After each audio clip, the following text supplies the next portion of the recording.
warahmatullahi wabarakatuh. Selamat pagi anak-anak. Maaf ini suaranya agak bising karena ada pembuatan taman di depan kantor. Ini kebetulan Bu Ika lagi di ruang piket, tidak di dalam kelas. Hari ini kita kelas 3 akan masuk kepada bab baru, yaitu bab 5 dengan tema sholat sebagai kewajibanku. Jadi kita masuk pada bab sholat. Sholat adalah suatu aktivitas kegiatan yang kita lakukan sebagai hamba Allah, yang kita laksanakan berapa kali dalam sehari. Ada subuh, kemudian zuhur, kemudian asar, maghrib, dan isya. Jadi ada 5 kali. Baik, itu pengantarnya ya. Jadi kita hari ini membahas tentang sholat. Kita belajar tentang sholat dengan tujuan pembelajaran hari ini: 1, kita dapat menjalankan sholat secara tertib, kemudian menunjukkan sikap hidup tertib. Jadi sholat itu dapat melatih kita untuk disiplin, tepat waktu, dan sebagainya.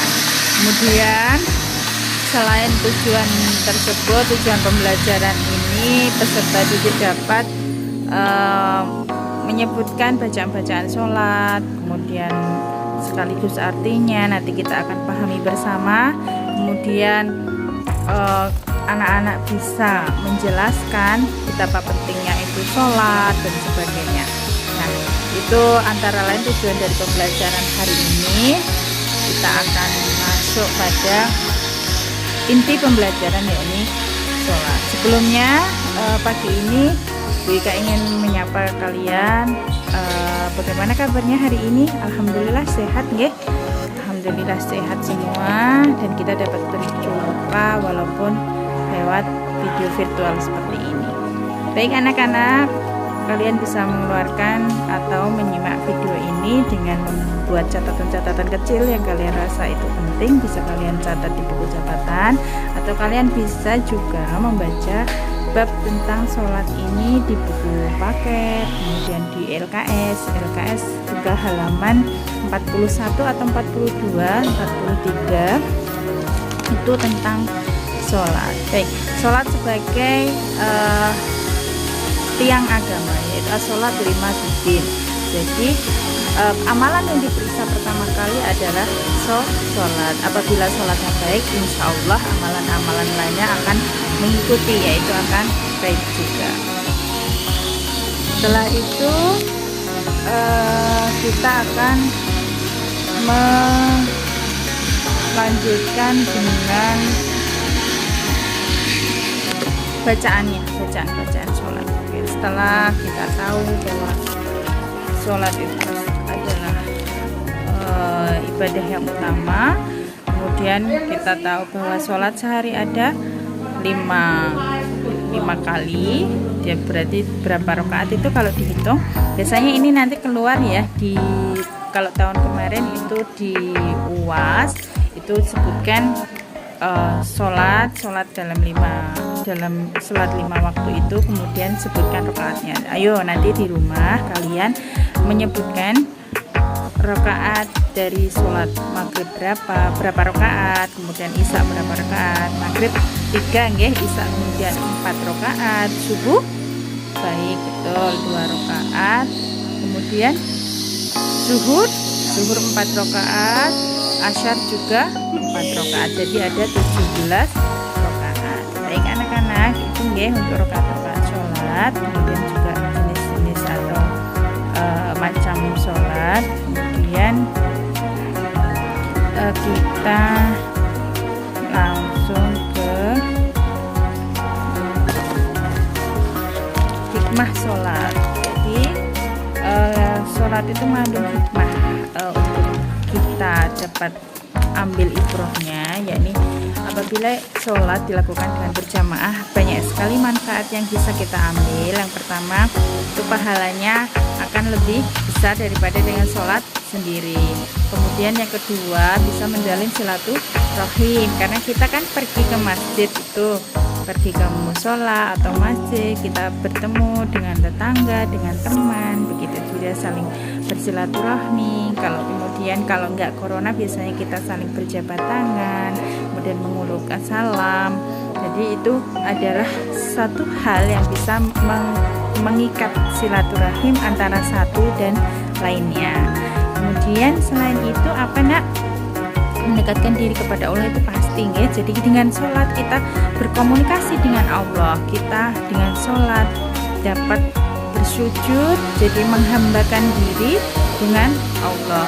Dengan sholat kita dapat berdoa, memohon sesuatu, memohon ampunan, memanjatkan hajat-hajat kita, meminta hal, misalnya kalau anak-anak, ya Allah berikan aku kesehatan, berikan keluargaku rezeki yang berkah, berikan aku kemudahan dalam belajar. Nah itu kita panjatkan doa-doa itu dalam sholat, dan insya Allah doa setelah sholat itu adalah mustajab ya.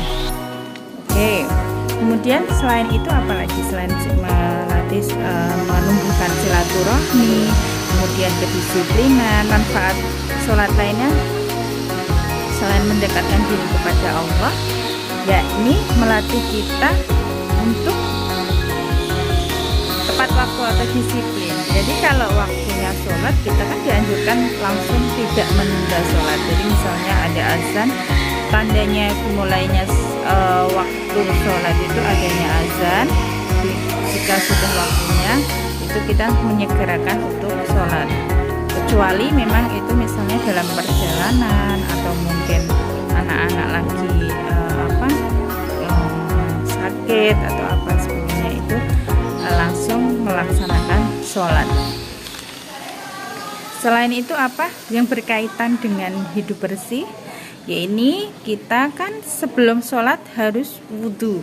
Nah dengan wudhu kita itu mensucikan diri, dan ada penelitian bahwa orang muslim itu tingkat higienis atau kebersihannya itu lebih bersih daripada yang non. Dilihat dari mana? Itu didapat dari mana? Karena orang muslim itu setiap kali akan melaksanakan sholat itu melakukan wudhu. Bahkan ada juga duhul wudhu itu yaitu menjaga wudhu. Walaupun tidak waktunya sholat, ada orang-orang muslim itu yang terus melakukan wudhu karena niatnya adalah menjaga wudhu. Nah itu akan menjadikan hidup seorang muslim itu lebih bersih, lebih segar, lebih bercahaya wajahnya gitu ya, karena dibasuh dengan air wudhu. Kemudian tangannya pun akan lebih bersih. Jadi di dalam masa pandemi seperti ini, orang-orang muslim itu akan sangat terbantu dengan wudhu ini. Karena apa? Kita akan duhur itu siang ya, kita akan membasuh tangan, jari-jari kita dibasuh dengan air wudhu. Kemudian 2 jam atau 3 jam kemudian kita asar wudhu lagi, kemudian 3 jam lagi kita maghrib, kemudian 2 jam lagi kita isya, kemudian kita istirahat paginya subuh kita dalam keadaan bersih juga wudhu. Itu sangat higienis sekali. Jadi hidup seorang muslim itu benar-benar bersih. Oke anak-anak, itu adalah hikmah sholat. Antara lain itu satu, coba kita sebutkan lagi dari bawah boleh ya. Melatih kita itu hidup bersih, kemudian disiplin, tepat waktu, karena sholat juga mengajarkan kita untuk tepat waktu, tidak mengulur sholat gitu nggih. Kemudian mendekatkan diri kepada Allah, kemudian menjaga silaturahim, apalagi yang satu yang terakhir ya tadi ya. Oh iya, pahalanya lebih besar dari sholat sendiri. Baik anak-anak, itu hikmah sholatnya bisa diingat nggih, bisa dipahami nggih, dicatat.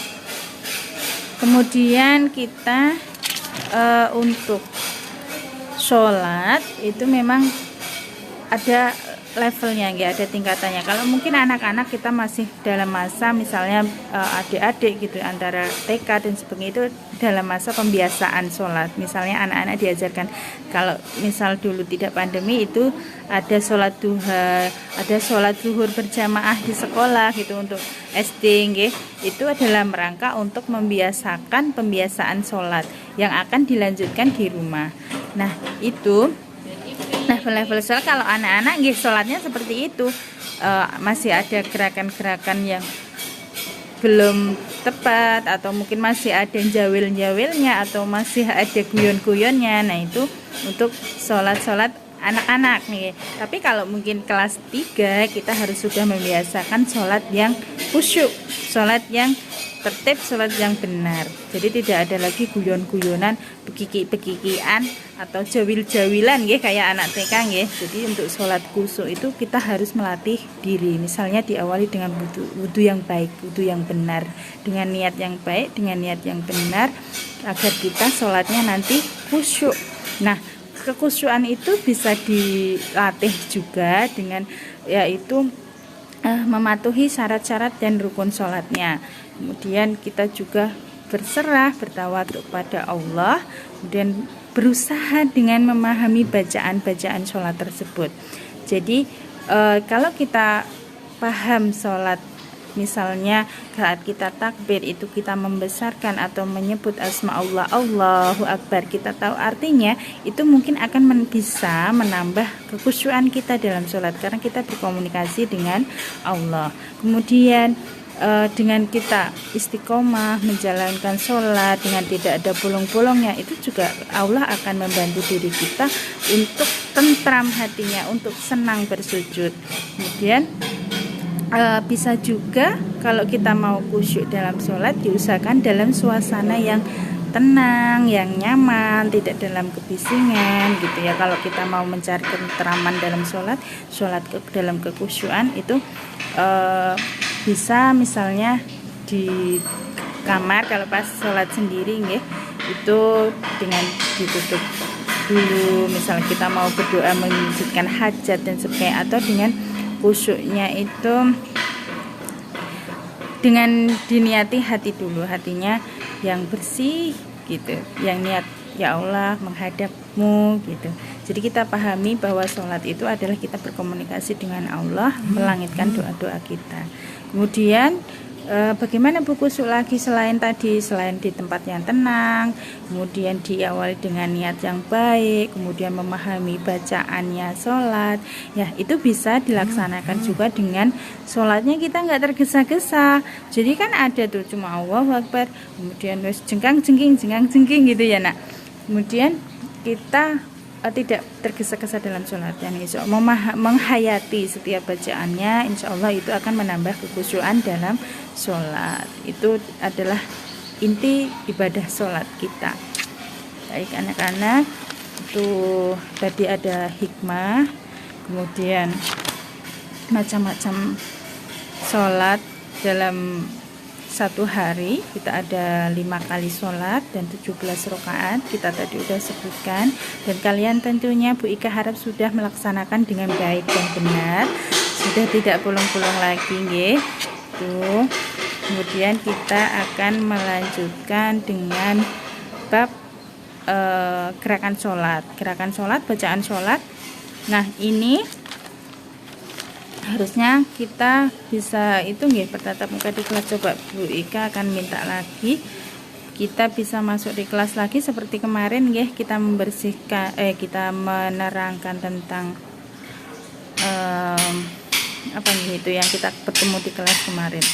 Itu kita bisa langsung menghabiskan satu tema itu di satu waktu itu.